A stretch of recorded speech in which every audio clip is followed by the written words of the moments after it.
Ẹ káàbọ̀ sórí ìkànnì yìí. Tó bá dé ìgbà àkọ́kọ́ tí ẹ̀ ń wò wá ni, a fẹ́ kí ẹ subscribe kẹ́ lè máa jẹ ìgbádùn gbogbo bó ṣe lọ lágbo òṣèré. Ó yá, ẹ jẹ́ ká sojú abẹ nípò. The Alaafin is not an ordinary Oba. Hence, the title Iku Baba Yeye. Traditional rulers must be given fully respect, just as kings in Europe. Àkàndá kí mo bá wá bẹ́ẹ̀ bá gbàgbé níbi ọjọ́ bíi mélòó kan sẹ́yìn òun náà ni mo wá nípa ìṣẹ̀lẹ̀ kan pé wọ́n fẹ́ ṣe nǹkan kan ní ilé ẹ̀kọ́ kan lọ́yọ̀ọ́ Emmanuel Alayande University. Now wípé Alaafin pẹ́ kó tó dé nígbà náà lọ́ọ́ mọ́ka pilẹ̀kọ òdìkejì àpilẹ̀kọ ń lọ wá lọ́jáde. Mo sì mọ̀ pé àwọn tí wọ́n sẹ̀ǹdì ẹ̀ sí mi wọ́n fẹ́ wò bóyá àwọn ó ṣe justice àbí wọn ò ní ṣe justice, bóyá àwọn fàárí apá kan dá kan sí, bóyá lóòótọ́ ni mo kórìíra Alaafin àbí mo fẹ́ràn Alaafin àbí ó kàn wù mí láti fọ̀rọ̀ ṣègbè. Well,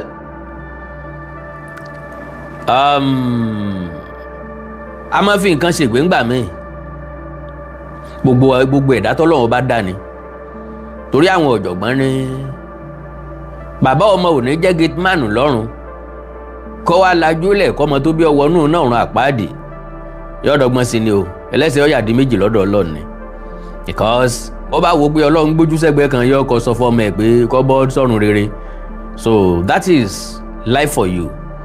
Bọ́ lọ́pọ̀ gbà ní tí wọ́n ń pè ní journalism ó wá rántí kéèyàn balance nǹkan tí ì bá ṣe pé èèyàn mú pooro, ṣùgbọ́n lórí eléyìí tí ń bẹ ńlẹ̀ tẹ́lẹ̀ akandọ́ra ipò nko everybody lọ́mọ̀ pé mo mú pooro, èmi nìkan sì kọ́ mo mú pooro, èmi àtàwọn míì náà àwọn náà mú pooro tiwọn.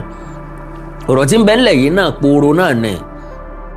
Ẹnìkan lọ sọ wípé Alaafin pẹ́ kó tó dé kó apologize, ẹlòmíì náà ló tún kàpilẹ̀kọ yìí ń pé Alaafin kò lẹ́ni àrífín, pé Alaafin ó apologize lọ́wọ́ èèyàn pé àrífín ńlá ni òun náà kàpilẹ̀kọ. Professor ń tàkọ́kọ́ professor ń tẹ̀ kejì àwọn ọ̀jọ̀gbọ́n ni wọ́n jọ gbé náà rọ̀ ara wọn. Tàwa là wa we are just a pencil in the hand of creator. N tó wu Ọlọ́run bá mi ní fi wá kọ àdúpẹ́ pa wà láyé àwà láàyè a wà ní position tọ́lọ́run bá fi lè fi wá kọ́, because bàbá sí position ẹni tó sẹ́ǹdì ẹ̀ sí mi ò ní sẹ́ǹdì ẹ̀ sí mi, wọ́n sá sẹ́ǹdì tàkọ́kọ́ náà ni pé ok o ó ti sí tàkọ́kọ́ ẹlẹ́ẹ̀kejì rèé jáwò bọ́yá ó fẹnu káàbò ò ní fẹnu kàn. So lóòótọ́ ìsepẹ́ nìkan ló rán mi tàbí ẹnìkan fọ́ọ̀sì mi láti ṣe, èmi ni mo wò ó pọ̀ yẹ kí n ṣe justice sí, àti pàápàá etí tó gbà lọ bó bá gbàbọ̀ kò sí ní tó bá dé ń bẹ̀, àti pàápàá bí ọba di lọ́jọ́ iwájú báwọn ọmọ tí ń bọ̀ lẹ́yìn ọba rí i pé no máa yí dẹ̀ ṣe dáadáa o, ó gbé tàkọ́kọ́ ó gbé tì kejì, ìkọ̀sọ̀tọ̀ ní tí mo fẹ́ sọ̀rọ̀ lé lórí lónìí tẹ́lẹ̀tẹ́lẹ̀, ṣùgbọ́n mi ì gbọ́dọ̀ wé ìfẹ́, ẹ̀mí mi ò wé ìfẹ́ ni ló jẹ́ kí n mú wá. Kí ni tí ń bẹ ń bẹ̀? Ẹ mú kalẹ̀ tó wọ ẹmu tọmọ ẹmu ta ìkú tí í ṣe baálẹ̀ lọ́rọ̀ pápápá náà ni o, ọ̀rọ̀ kékeré náà ni ṣùgbọ́n ó ní àkóónú tó pọ̀. Bó ṣe wá jọ̀rọ̀ kékeré òun, justice is always justice. Odídẹrẹ́ kì í kú sóko wá jẹ lágbára Ọlọ́run. Àní tàjò gbésájò àní kú sóko wá jẹ, Ọlọ́run sì ní fàtìjẹ wá síbi tó ha. So bẹ́ẹ̀ ṣe ń wọlé òun ẹ bá òun sáré pé program yẹn ẹ jẹ́ kó délé kó dóko kọ́dẹ́sẹ̀ kọ́dọ́nà jíjìn, ẹ bá ń tàgé àwọn ọmọ Ọ̀yọ́ tẹ́ ẹ bá mọ̀ kí wọ́n súnmọ́ bí, torí pé ṣe ló dàbí ẹni pé àwọn ọ̀dọ́ tí ń bẹ ń bẹ omi èpè wọ́n fi wẹ̀ wọ́n, omi èébú wọ́n fi wẹ̀ wọ́n, èébú ọ̀sìn wàá rè wọn ò mọ̀ bú, èpè ọ̀rẹ́ wọn ò mọ̀ ṣẹ́, torí tá a bá dálẹ̀ nísìnyí tá a ní àtúnṣà wọ́n sá lọ, wọ́n sá lọ, wọ́n fẹsẹ̀ fẹ́, wọn ò rórí gbé, starting lásán wọn ni wọn ò ní finishing. So bẹ́ẹ̀ ṣe wọlé ẹ bá mi pín pápápá ǹfẹ́ gbàsìkò yín kódà kí n má lò jù ṣẹ́jú mẹ́wàá lọ ó pè mí. Alright, ẹ̀yin ọmọ Ọ̀yọ́ dà àwa rèé àwa rèé, ẹ̀yin ọmọ Ọ̀yọ́ dà àwa rèé àwa rèé, ẹ̀yin ọmọ Ọ̀yọ́ dà àwa rèé àwa rèé.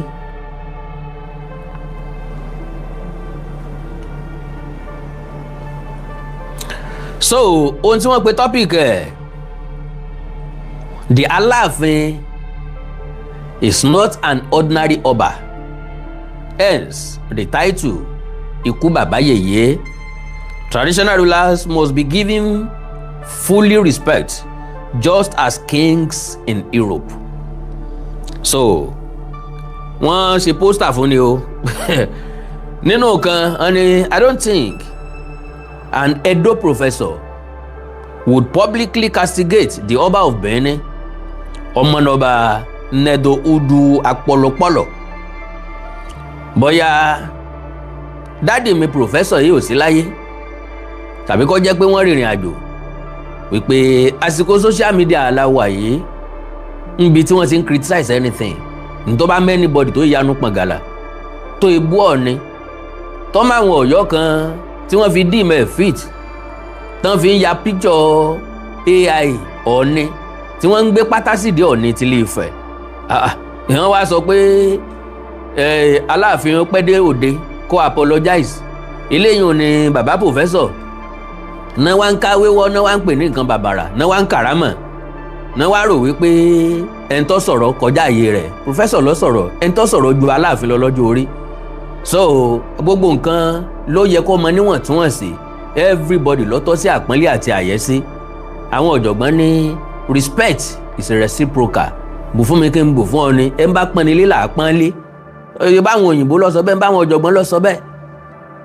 ìran káàárọ̀ òjíire ka àkókò kún ìran káàárọ̀ òjíire ka ìkíni kún ìran káàárọ̀ òjíire ka ọ̀wọ̀ fún n tán pè lọ́wọ̀ fún ẹni tó ju ni lọ ẹni tá a jọ jẹ́gbẹ́ àti fẹ́ni tí ò tó ni so torí pé èèyàn jọba kò túmọ̀ sí pé kò gbọ́dọ̀ respect ara tó kù kí ló sọ ni òní tó jó lórí aládé wọ́n ń tẹríba fáwọn èèyàn wọ́n ń kí àwọn èèyàn wọ́n ń respect àwọn èèyàn wọ́n ń pa àwọn èèyàn lé wọ́n á pa àwọn èèyàn wọ́n ń pe àwọn obìnrin màmá wa bàbá so ibi táyé dé nìyẹn and tí wọ́n pè lọ́mọlúàbí nìyẹn kì í ṣe ń gba tá a bá ń fi àpọ́nlé fẹ́ni tí ọ̀pọ́n ni lé tá ń fa àyẹ́sí fẹ́ni tí ọ̀yẹ́ ni sí tá ń kàrámẹ́ ẹni tí ọ̀kàrámẹ́ ẹni ẹ̀gbọ́ Yorùbá ní ẹni tí ọba sínwín bí òkú ìyá ẹni a gbọ́dọ̀ ya wèrè bí òkú bá bẹ́ẹ̀ wọ́n lẹ́ni ọba sínwín bí òkú ìyá ẹni bá ya wèrè bí òkú bá bẹ́ẹ̀ kò léèwọ̀ that is ẹni tó bá rí ni làárí ìmọ̀ọ́mọ́ná tó bá ní àrò làárí tó bá ní àmọ́ ròyìn ó yọ̀ǹda ẹ̀ ilé ayé yìí ò le ẹni tó bá mú le ni ilé ayé ò nípọn ẹni tó bá jẹ́ ó nípọn ni ilé ayé simple gan so lọ́dọ̀ àwa kan ilé ayé rọrùn láti gbé àti prepare àwa ilé ayé bọ́n ṣe ń gbé so because a ti mọ̀ wípé bó o ṣe dáadáa ó kú bó o ṣe dáadáa ó kú ìjọ kan náà làgbà oṣù bó ọ̀fọwọ́ oṣù ní ọ̀fọwọ́ okùn lélẹ̀ so ṣùgbọ́n ó kọ rere ó dáa ju wúrà àti fàdákà lọ so pé wọ́n sọ pé Aláàfin pẹ́ dé Aláàfin ṣe kan nìkan eléyìí ò kì í ṣe bàbàrà o pẹ̀lú nǹkan tí ó ti Ọ̀yọ́ jáde wá professor lẹ́ńtọ́ sọ̀rọ̀ professor náà lẹ́ńtọ́ sọ̀rọ̀ yìí ẹ jẹ́ ká farabalẹ̀ ká gbọ́rọ̀ professor yìí ó ní I can also think of any academician or professor an indigene of Borno or northern Nigeria dragging their traditional rulers torí pé àwọn yẹn ò lóye ni torí pé àwọn yẹn ò kàwé ni torí pé àwọn yẹn ò mẹ̀tọ́ ni torí pé àwọn yẹn ránkà déédéé náà ni wọ́n ti sọ wọ́n dàlú mọ́jìrì tán you can compare them with we the Yorubas ọ̀jọ̀gbọ́n lọ́pọ̀ nu ọmọ Yorùbá ntí ọ̀já gbà fúnra wa nu no that is not how it is bó ṣe rí lélẹ̀ a fẹ́ drag ẹ̀ mọ́ra wa lọ́wọ́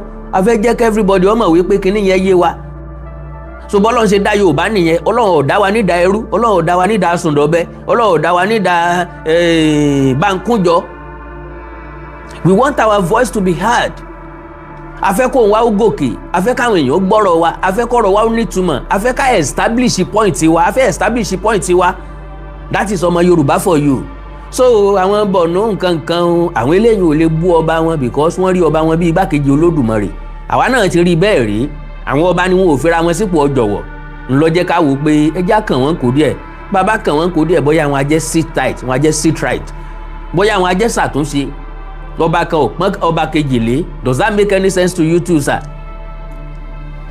does that make any sense ọba kan rí ọba míì fín ọba kan ń pé òun ni gbogbo nǹkan ni kákà sí gbogbo nǹkan ṣéyẹn náà make sense so ẹni tó sọ òkúta ló béèrè ìdàrọ́ lọ́wọ́ ẹni so the Alaafin is the reverse symbol of our culture history and identity sorry sir oga professor Alaafin not only Alaafin is a reverse symbol of our culture history and identity gbogbo ọba tí ń bẹ ńlẹ̀ Yorùbá ni symbol of our culture, history and identity.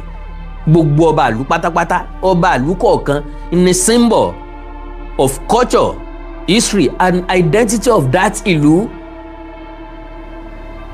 Ọba Adó Èkìtì ò lè jẹ́ symbol culture àti identity ọba Ìṣẹ̀gbá Èkìtì. Ọba Ọ̀kà Àkókó kò lè jẹ́ ti ọba Àkókó, kò lè jẹ́ ti a symbol of culture, history and identity of ọba Àkókó. Kálukú represent culture, history ìlú ẹ̀.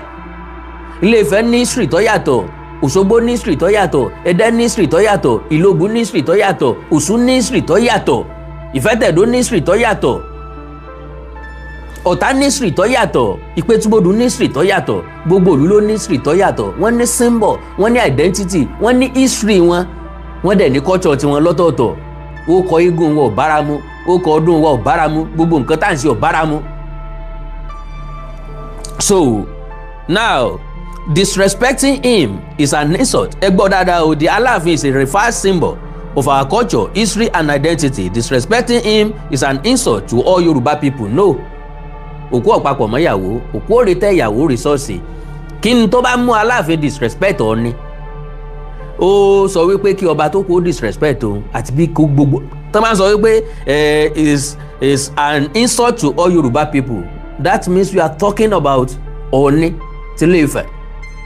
Ẹni tó disrespect yẹ ń ló disrespect gbogbo ọmọ Káàárọ̀ Oòjíire. And again pé ọba pẹ́ kó tó dé wọn apologize yẹn ò kì í ṣe insult.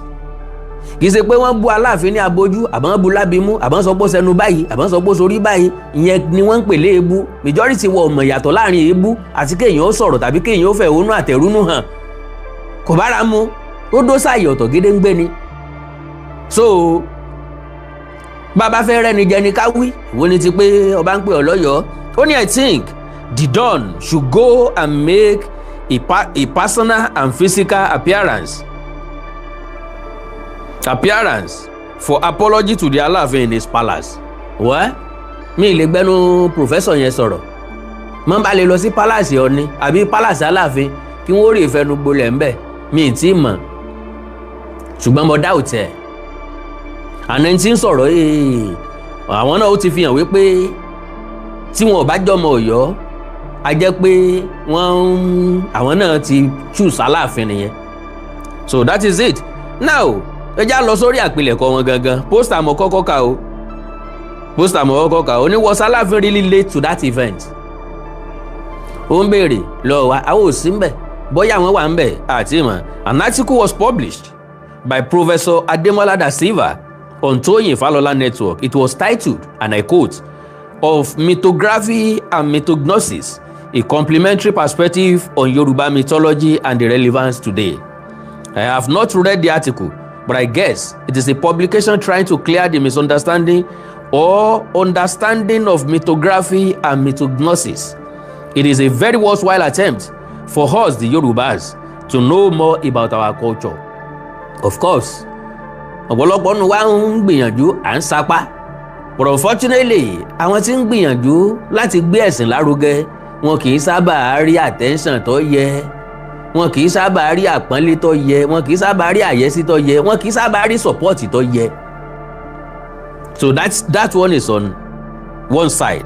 Only mythognosis, according to a source, refers to the deep initiative, intuitive understanding or inner knowledge of myths and traditional law, moving beyond mere academic recording that is called mythography. Only my concern, however, is the part of the article where Professor Da Silva castigated the Alaafin for coming late to the inauguration of the Alaafin Institute of Yoruba Studies at Emmanuel Alayande University of Education. According to Professor Da Silva, the Alaafin should have been there by 9 a.m. instead of noon, keeping the participants waiting for 3 hours. Prof also complained about Alaafin not even tendering an apology. Àwọn ọ̀jọ̀gbọ́n dẹ̀ sọ wípé sorry, má bínú, kò yọ ẹnìkan kan lẹ̀. Bàbá lè ṣe sorry fọ́mọ kílé ayé ó lè gún. Ìyàwó lè ṣe sorry fọ́kọ kí wọ́n ó lè rọ́nà lọ. ọkọ lè ṣe sọ́ọ̀rì fún ìyàwó, òbí lè ṣe sọ́ọ̀rì fọ́mọ, ní tí wọ́n pè ní sọ́ọ̀rì kò yọ ẹnìkan lẹ̀. Trump lè ṣe sọ́ọ̀rì fáwọn cabinet, Bọ́lá Ahmed Tinubu lè ṣe sọ́ọ̀rì fún chairman local government.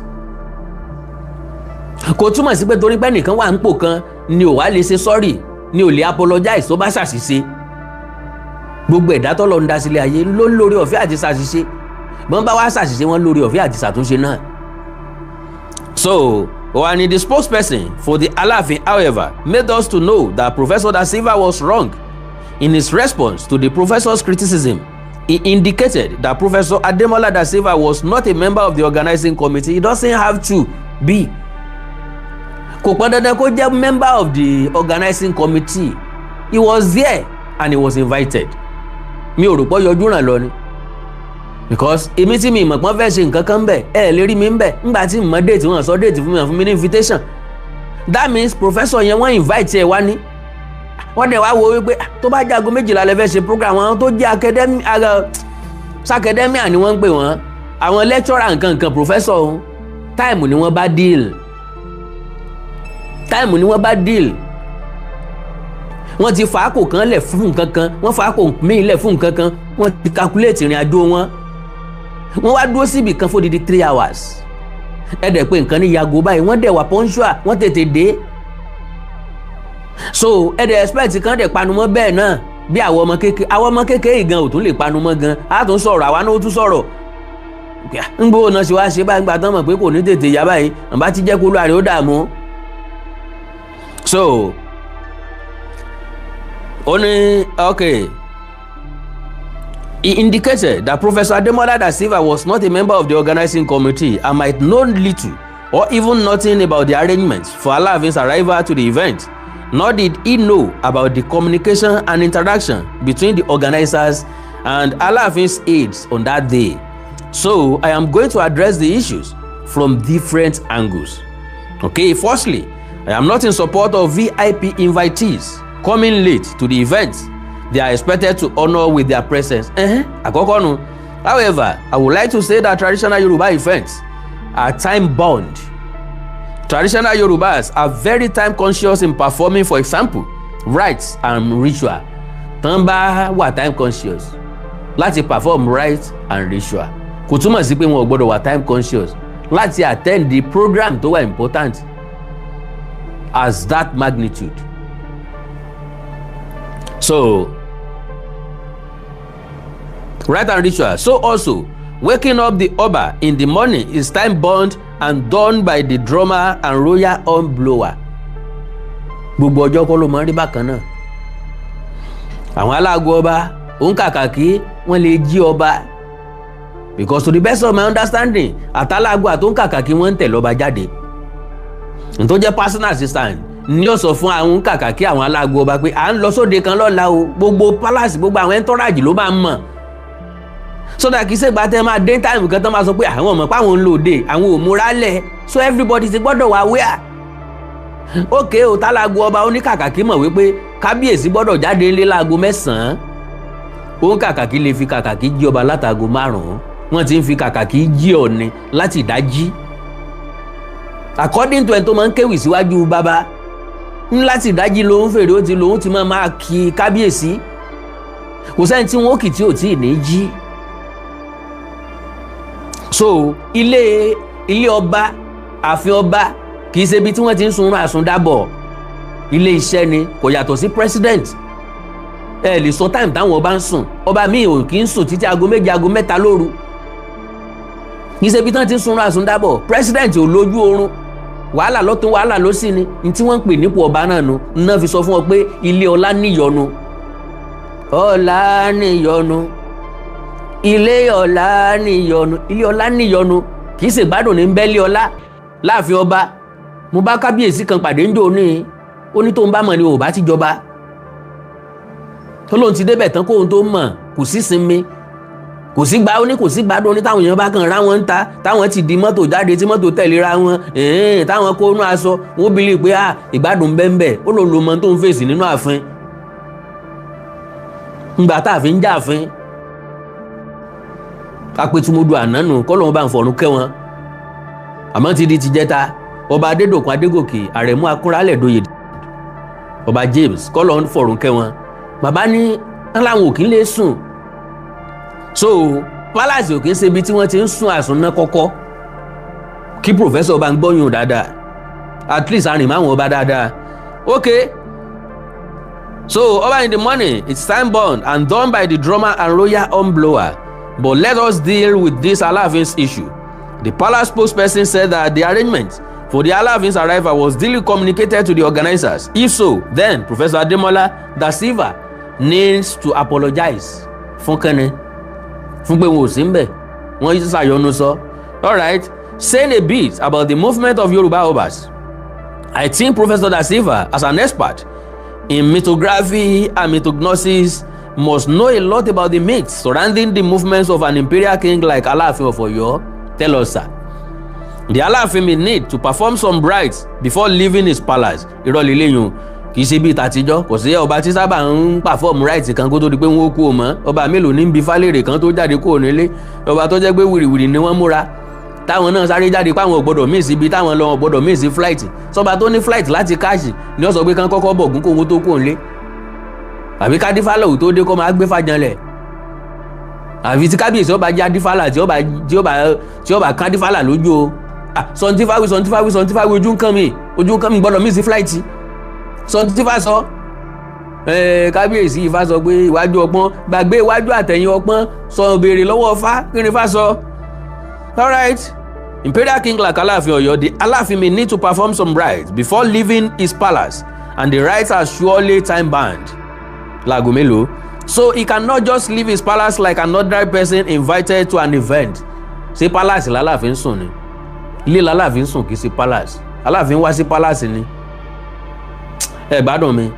So ilé l'Alaafin sùn. The Alaafin, as well known by tradition, will not go to such an important event without other obas as part of his entourage. Wọ́n bá fẹ́ lọ meet president tán ṣe wọ́n time conscious. Wọ́n bá fẹ́ meet governor ṣe wọ́n time conscious. Gbogbo eléyìí ò kì í ṣe excuse. Kálukú wọn ní hòtẹ́ẹ̀lì tán máa ń dé sí. Ṣé wọn ò lè meet president láàárọ̀ kó tó jáde ni? Ṣé wọn ò lè meet president lálẹ́ ni? Ta ló máa wá gbẹ̀yìn inú wọn? Gbogbo ọ̀pọ̀lọpọ̀ ọba ló lọ sí Àbújá tán lọ rí president. Ṣé gbogbo wọn gbéra papọ̀ ni? Tán bá gbéra papọ̀ kí ló dé tán meet up pẹ̀lú time tí plane ọjà wọn lẹ̀. So láyé àtijọ́ ni gbogbo eléyìí ni gbogbo nǹkan tẹ̀ ń sọ yẹn sà kò sẹ́ni tí ò lè program rẹ̀. Aláàfin wà ní Canada nísìnyí tí bàbá ọba ti dé ṣé wọ́n perform right kan tó kó lè lọ Canada. Time wo ni plane wọ́n gbéra ṣé láti Ọ̀yọ́ náà ni wọ́n ti kó náà ti gbéra lọ sí ibi tán ti fẹ́ gun plane kí tí plane ò ní já wọn lẹ̀. So ẹ kú òní dìdò eré ọmọdé ni. So tán bá dẹ̀ fẹ́ mú yàn lọ wọ́n á ti sọ fẹ́ni tán jọ ń lọ kò sẹ́ni tí ó fẹ́ lọ sóde tí ò ní sọ time tán ń lọ. Ok o time báyìí là ń lọ o báyìí la ṣe fẹ́ gbéra o ibi tá ti gbéra nìyí o ibo ni ká ti pick yín o ìmùlẹ̀ ti máa join wa o that is just it.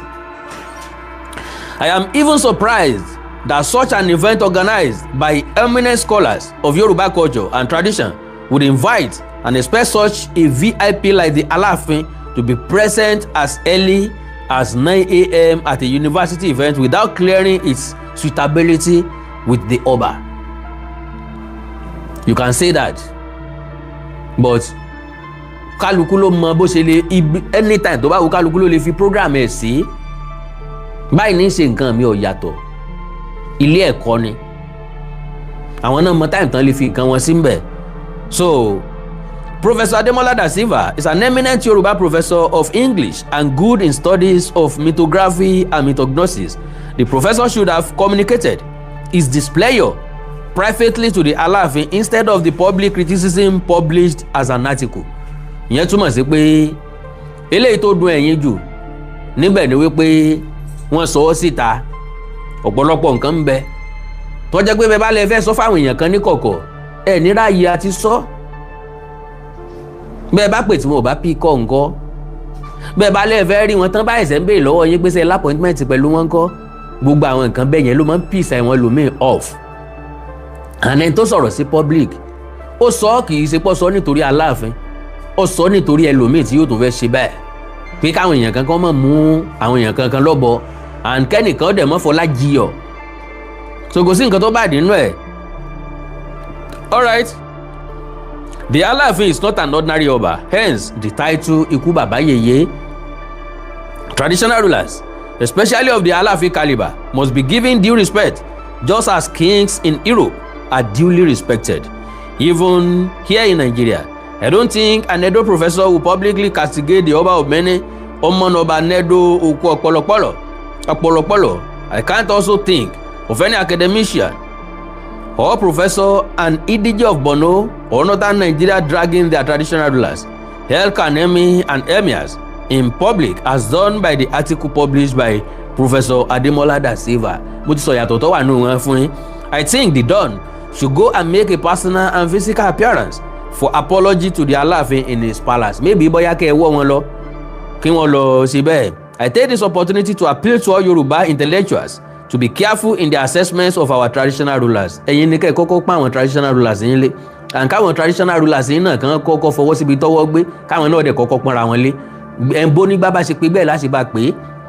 So táwọn traditional ruler bá ti fọwọ́ síbi tọ́wọ́ gbé tán pọ́nra wọn lé tán kàrámà àwọn ara wọn àwa náà kàrámà wọn táwọn náà sọ wípé àjẹ́ nǹkan kan tí wọ́n gbà wípé ayé ti kúrò láyé ibi táwọn ti bẹ̀rẹ̀ táwọn baba ńlá baba àwọn ti bẹ̀rẹ̀ tí wọ́n gbà páyé tá a wà yìí ayé ìjọba ni kì í sáyé tó bá sọ pé ẹ̀rì ìgbórí ẹ̀ wá ẹ̀rì ìgbórí ìyẹ́ ẹ̀ wá ẹ̀rì ìgbórí bàbá ẹ̀ wá ẹ̀rì ètì mọ́nu túbú ọba tó bá ti yàn kan mọ́nu túbú ọba ní ó padà pẹ́ lẹ́wọ̀n bí ọ̀bọ. So kì í sáyé tó bá máa ń take law into their hands.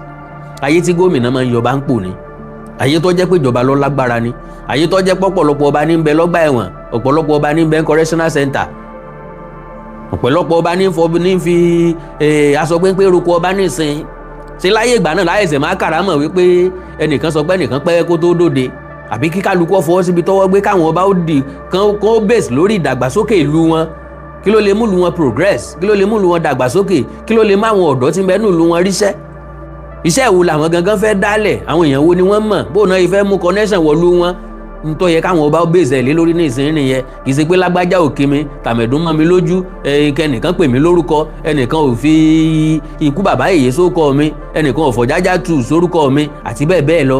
That is not where we are now. Ayé ti mú fùkú gbogbo bẹ́ẹ̀ o ní okay. We should be careful not to embark on producing uncultured academicians in our educational institution. Èmi ò rò pé bọ́ẹ̀ ló ṣe rí ọ̀gá professor. There is a lesson to learn from this episode. Lesson under, it is always very profitable to be patient and humble. That is what we call ọmọlúàbí. Alright, Professor Kọ́láwọlé Rahim Parakoyi Ààrẹ Ọ̀nà Kakanfò Yorùbá land. So wọ́n joyè lábẹ́ Ààrẹ Ọ̀nà Kakanfò. So ẹ̀dẹ̀ mọ̀ pé Ọ̀yọ́ làwọn náà ti joyè àwọn náà gbọ́dọ̀ protect ibi tí oyè wọn ti wá kì í ṣe ibẹ̀ náà ti joyè o Ààrẹ Ọ̀nà Kakanfò ló joyè lọ́yọ̀ọ́ so Ààrẹ Ọ̀nà Kakanfò dẹ̀ fà wọ́n joyè so ìtàkùn tó so gbá ló so àgbè tó so légédé Àkàndá ọ̀rọ̀ Awíkóńkó Àjàó ọ̀rọ̀ Awíkóńkó aṣọ lójú ọlọ́rọ̀ mo ti mú part 1 wá mo ti mú part 2 wá o mo mọ̀ pé ẹ̀yin ìyá àti bàbá mi ọjọ́ jì God bless you àánú Olódùmarè ò ní fi sílẹ̀ o I said it earlier wípé ń wọ̀ wá láti wá gba time yín lóòótọ́ ni mo ti gba call tipẹ́ ẹ wọn a lè gba call bí o àbí kí n máa lọ ti promise àwọn èèyàn pé mo ní pẹ́ ókè ta lọ́jẹ̀bi ta ń jàre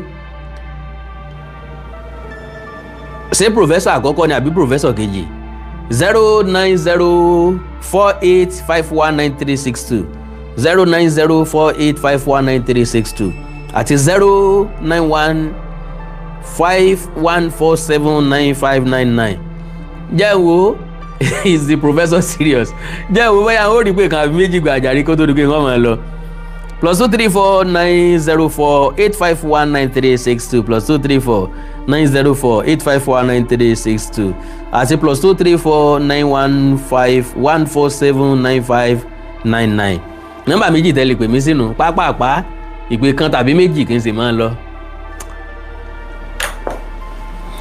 ṣé professor bàbá professor tí wọ́n ní pé Ọọ̀ni àbí Aláàfin pẹ́ dé ṣé wọ́n jẹ̀bi ni àbí wọ́n ṣàṣejù ẹ bá ń dá o. hello sir o kálẹ́ sà. ẹ kálẹ́ sà o. ẹ kú ètò. yes sir. gbogbo bá ti máa ń wo ètò program yìí ọ̀dọ̀ first time ti máa kọ́kọ́ ní opportunity láti wo program yìí lè. and mo máa yàtọ̀ yàn gbọ́ nǹkan tó ń ṣẹlẹ̀ yìí wọ́n máa ń lẹ́nu àwọn Yorùbá àṣà ìṣe gbogbo àwọn nǹkan bẹ́ẹ̀ òwe and all that. God bless you. It's a very good program. God bless you. God bless you. And God bless you. So ẹ jọ̀ọ́ although me really want to put it in the first place. Okay. But mo notice ẹ bá wo láti ẹ̀yẹn nígbà tẹ́ ń ṣe àwọn programs kan bí pé Ọ̀yọ́ ń ṣe fún Alaafin Ọ̀yọ́ ń ṣe sífẹ̀ Ifẹ̀ ń ṣe sí gbogbo nǹkan bẹ́ẹ̀ yẹn ẹ bá wo dáadáa ó distraction not twice long àwọn Fúlàní bẹ̀rẹ̀ sí ní dàbò area gbogbo àwọn Ọ̀yọ́ yẹn. So I think gbogbo rọ̀bọ̀rí Alaafin yìí kó má dé Ọlọ́run má jẹ́ jẹ́ kí wọ́n sọ̀rọ̀ tí tó máa ṣe kíní port ẹ mọ̀ gbogbo àwọn kíní I think it's high time k'Alaafin calm down k'Alaafin wá bọ́n ṣe máa ṣiṣẹ́ pẹ̀lú àwọn èèyàn gbogbo kíní ẹnu pẹ̀lú àwọn ọba so that gbogbo protection Yorùbá land it be good. ẹ bá wo gbogbo àtọ́ ti jẹ́ tó yẹ kí gbogbo àwọn ọba yẹn pẹ̀lú àwọn Ọ̀ọ̀ni pẹ̀lú gbogbo Olúbàdàn gbogbo àwọn Ṣọ̀ún kí gbogbo wọn ti kó oníjì bá ṣe máa já àwọn ọmọ gbé gan tó bá gbé bá máa já àwọn ọmọ gbé gan kò lè lọ dáwò tó yẹ lọ ẹ.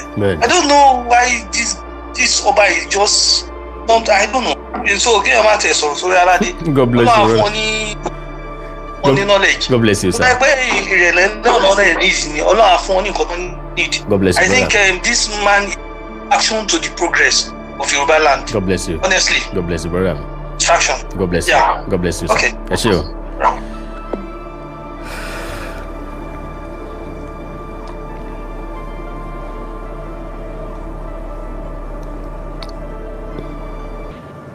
Hello. Hello sir. Hello sir. Yẹ kálẹ́ sir. Ẹ kú program yìí sir Ọlọ́run adó ti wá o. Àmín o. Ọba yẹn àwọn tó wà ní àràǹjọ Aláàfin àti professor tó dàgbà ẹ ṣe professor anywhere in the world tó bá ní assignment lọ́sọ̀ within your domain. Wà á ti sọ síwájú pé kọ́ máa bínú at most 30 minutes or 1 hour lateness. Ẹ má bínú mo máa pẹ́ ọ́ káwọn tó ń bá Aláàfin kan ti forward message tí àwọn organizers yẹn pé ikú ọ̀bá yìí yẹn kọ́ wọ́n ní àlejò kan tiẹ̀ wá nǹkan kan sọ. Tí wọ́n fi pé professor tó sọ̀rọ̀ orí ẹ̀dá ẹ máa wo ìbátẹ́yàn tí ń sọ London Gani Adams ó tọ̀ àti ẹ̀mọ́ nǹkan tó rí gan pé àgbẹ̀dẹ professor ni tó kàn ń sọ̀sọ̀ kìsọ̀ ó yẹ kó lè máa ní òun ló yẹ kó tó máa ní situation tẹ́ bá Aláàfin sọ̀rọ̀ pé kọ́jọ́bà ẹ má bínú ẹ̀yàn ọmọ mi ó ń ṣe kó sí bàbá lè sọ pé sọ́ọ̀rì fọmọ. Ọlọ́run. How can we come from other areas to your town? Kó wá máa fún wa ní 3 hours. 8 days after the program was started. Kí má ti lọ́rọ̀ kankan ẹni tó manage Aláàfin ló ní problem. God bless you sir. Ẹni tó ní problem kankan ni ló yẹ kó calm down situation. Honestly sir. Kì í ṣe ọ̀rọ̀ bá ti kan Aláàfin ọ̀rọ̀ bá ti kan Aláàfin rárá. Bàbá ń kọ́ ó láwọn àlejò nígbà tó kò dẹ̀ sílẹ̀ gẹ́gẹ́ àwọn tó tún jọ ń lọ wọ́n ní nǹkankan wá kàn wá nǹkankan sọ. Bẹ́ẹ̀ni. Láti pacify àwọn èèyàn tó wá dé ní professor of the right ọ̀gẹ́ professor kan sọ pé ẹnìkan ò ní right ọ̀là ṣe gàn tó iná. Ọ̀là kan tó ń pa wá lọ nìyẹn ètò pa wá lọ. Bẹ́ẹ̀ni. Lójú ṣáájú ń pa wá lọ. Àdè kì í fẹ́ accept blame. Àti ẹ̀lẹ́ sọ ọkọ ló pa wá lọ ìdíbò náà tó bá tẹ́ ọ̀rẹ́dẹ́ àwọn tó bá rẹ̀ support àgbà Awólọ́wọ̀ create now. Bẹ́ẹ̀ni. Awólọ́wọ̀ tó mú gbogbo Yorùbá tó standardize wa. Wọ́n ní bàbá yẹn tẹ́ bá ní 7 o'clock á dé. Bẹ́ẹ̀ni. Tóun náà láti wà tó máa gbà ní ilé ẹ̀rí. Àfẹ́ Aláàfin ò ní nǹkan tó máa ṣe. Wọ́n jẹ olú of Warri Ọbáfẹ́mi Awólọ́wọ̀ ti wà ní jókòó kọ́ òní tó dé. Bẹ́ẹ̀ni. Ọ̀ní dé bàbá dìde sókè. Bó ṣe yẹ kó wà nìyẹn. Inú ọmọ mi ẹ má bínú. God bless you sir. ní bínú nǹkan báyìí ló ṣẹlẹ̀ nǹkan báyìí ló ṣẹlẹ̀. bẹ́ẹ̀ni. jẹ́ ó ní àwọn nǹkan kan tí mo fẹ́ sọ ẹ má bínú sá. all right sir. mo kàn tí ń wá bí ti máa wọlé mo ráyè wọlé ṣé rí ọ̀rọ̀ tí olólùfẹ́ sọ mo ń gbé gbogbo ẹ̀ ló wò. okay sir. wà láìsàlá ìjẹ̀bú ni ní christian mi ní. okay sir. wọ́n ń gbé nǹkan kan nílùú mi ọ̀sán gangan ni àgàn náà máa ń pè é wọn ò bí mi ga tí n bá dárúkọ mi ń jẹ̀bú yẹn wọ́n mọ bàbá tó bí ìyá mi wọ́n mọ bàbá tó bí mi fún ara mi bẹ́ẹ̀ mo ní lè dárúkọ bẹ́ẹ̀ wọn ò bí mi ga kẹ́ ẹ ṣàwọ 15 kẹ́ ẹ má ṣe ọpa wọn ò bí mi ga wọ́n tẹ̀ ti máa announce ẹ̀ wọ́n tún block entrance wàhálà ìtàláyì bàbá kan tó jáde ìgbà tí mo ti gbọ́ ọmọ ọdún mẹ́jọ I'm above 60 now. Wow. mo ti gbọ́ ọmọ ọdún mẹ́jọ. Wow. or around 8 years. bàbá yẹn jáde pé kò lè máa gba iwájú ilé nǹkan jáde kan ó ní nǹkan kan tó ní àjọǹtúnò bóyá wọn máa ṣe ń bẹ̀. bàbá yẹn bá jáde pé wọn fẹ́ kọ́ wọn máa gba iwájú ilé wọn bàbá yẹn ń kú yìí o. Wow. èyí táwọn àfáà ń sọpọ́ọ̀tì ọmọdé bèrè tí wọ́n fẹ́ pọ ọmọ ọlọ́mọ ni. ó rí kò rí òun ló fẹ́ lára ẹ̀ṣẹ́ pé òun rí. bẹ́ẹ̀ ni ọ̀rọ̀ ẹ̀ dàbí ẹni tí ò rígún tó lóun rígún ẹni tí ò jẹ ẹni tó jáde ẹni tó lóun jẹgún. ẹ̀kọ́ kí ni ẹ̀pẹ́ ẹlòmíì jẹgún fúnádìí ẹ lòun jẹ ẹni tó jáde ẹ lòun jẹgún. gbogbo gbogbo analogy rẹ bí ìyẹn. bẹ́ẹ̀ ni. mo wá ń wo pé ṣé ọmọdé yìí àwọn òbí ẹ ọkọ ẹ kọkọ ẹ pè é kó má jẹ káwọn àfa ẹ ti pa mú ìdí ìgbà tó ti mú ìdí ìgbà. wọ́n bá yé ẹ̀jẹ̀ o wọ́n fi sẹ́gbẹ̀ẹ́ kan o. ìwọ tó píìkì ń gáràjì. afọ àjídìní yẹn ó yẹ kọ́kẹ́ ẹ̀ gbé kọjá kórì ẹ̀ gbé. ẹ má dalẹ̀ yorùbá rú náà gbogbo nǹkan tó wà nínú kuran pátápátá fúlùkù ni. fúlùkù ni o. nínú làwọn àfa kan wá ó ní kò sí àdúrà ní kuran. kò sí àdúrà fún túnú ọmọ kò sí àdúrà fún ṣílé. bẹ́ẹ̀ ni. kò sí nǹkan kan bẹ́ẹ̀. kò sí àdúrà fún kó àgbà. kò sádùúrà fókù àgbà. kò sí afọ́fún àwọn ló fẹ́ rán ìgbà táwọn ms bẹ̀rẹ̀ sí níbi kwẹ́sàn ló ń sọ pé tòótọ́ kò sí wọ́n ní èwo ló wà fún túnú ọmọ ní kò sí èwo ló wà fún ìṣílé kò sí èwo ló wà fún òkú kò sí. gbogbo ẹ̀ ní yorùbá dẹ̀ ní ìsúre fún náà ní ìwúre fún. black especially our blacks ó wà nínú quran àyà ti wà tó fẹ́ gbé àwọn tó ń yọ látọ̀ sí adam èèyàn dúdú ni wọ́n ọjọ́ wo ni sórí adam kátẹ̀tẹ̀ wá gbà ìpọ́ ọ̀rọ̀ adam ní kátẹ̀lé náà wọ́n ti ní àwọn tó yọ látọ̀ òsì adam èèyàn dúdú ni wọ́n straight to hell òun ò dẹ̀ regret it and that is why Arabs don't like black at all they never give us recognition.